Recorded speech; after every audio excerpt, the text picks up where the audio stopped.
So ito mga kabukid, papunta po tayo sa fish pond ni ma'am.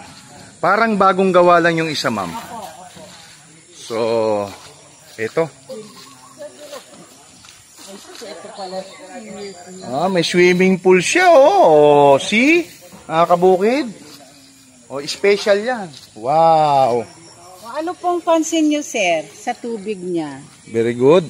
Okay, green, di ba? Yes. Walang... Dati kasi brown yan. Aqualife, ginamit nyo? Ngayon, ginamitan namin ng Aqualife. And activator. On activator. Kaya ayan, napaka-green.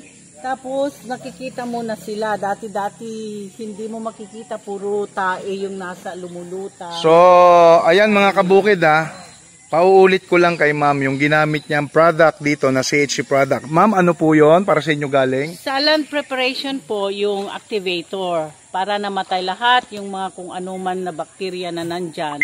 Tapos nung naglagay na po kami ng isda, 20 days po na hindi kami nagpakain ng feeds. Yes. Kasi meron na siyang lumot. Linagyan namin ng Aqualife. Yun po yung kinain nila ng 20 days. So nung hindi pa kayo gumagamit ng CHC product na Aqualife Inactivator, ano yung tsura ng lupa? Ano ang tubig? Brown po. Ayan mga kabukid. Yan ngayon green ang tubig, no? Sign po ng healthy. Nasa kondisyon ng tubig, no? At ang mga tilapia hindi po nagkukulang sa oxygen. Ang ibig pong sabihin niyan, nanghihingi po sila ng feeds, no? Nanghihingi po yan kasi kung yan ay nagkukulang sa oxygen, nasa isang place lang po yan at ganon ang bunganga, no? Humihinga. So, mapapansin mo, lumalangoy po sila mga kabukid. Ayan, no? So, ma'am, salamat sa pag-imbita nyo sa akin sa place nyo. And then, natuwa naman po ako. At syempre, mas lalo akong natuwa sa mga sinabi nyo at mga testimonies nyo about sa ating activator, probiotics, and Aqualife. Maraming salamat po, ma'am. Thank you. Sa oras. Maraming salamat din po at nakilala ko ang CHC product. Ayun. At saka ma'am, may favor ako. Pa-subscribe po ako sa aking YouTube channel. Okay, sige sir. Thank you, ma'am. El Kabukid. El Kabukid. Okay, salamat ma'am. Asahan sir. Okay. Thank you po. Mga kabukid, ipapapansin ko lang po sa inyo ang tubig ng fish pond nito kung saan ito po ay bagong gawa.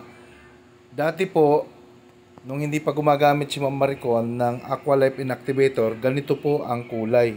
Parang 3-in-1 na kape.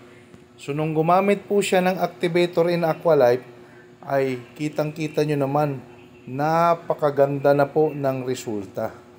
No? Berde, maganda ang daloy ng oxygen sa tubig, ang mga isda, malilikot, masigla, no? Unlike po sa wala pang Aqualife.